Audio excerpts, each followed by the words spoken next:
Okay, so this is the ninth episode of the homework, and I'm actually redoing it because my original lesson had a mistake in it. And then when I looked at it a bit further, I realized that it was a bit, I don't want to say too complex, but I didn't think that anybody would actually find it interesting after I sort of mulled it over a bit. So I changed things up a bit, and this week we're going to discuss just the general concept of key changes in songs, specifically the sort of whole step change that appears in the last verse or last chorus of a pop song, or very prevalent in the 60s, 50s country music.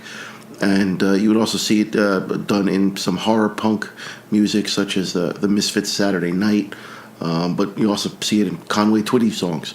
So in this case, we take the C major scale, and we're going to use a 50s progression. So we've got our C, A minor, F, and G.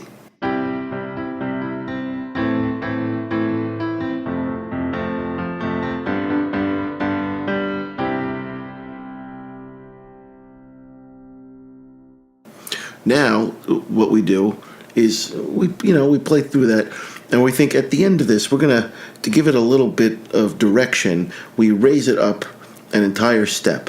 So the entire progression just moves up from C, up one step. So half a step takes us to C sharp, another half step takes us to D.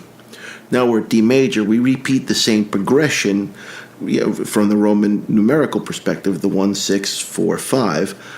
And that gives us 4 new chords.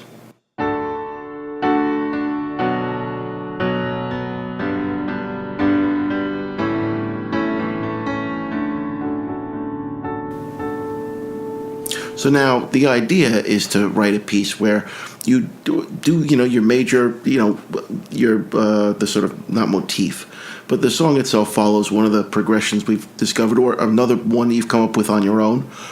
But for the last verse or last chorus, or both, depending on what you, just to give it a little bit of movement, just transpose that entire progression up an entire step.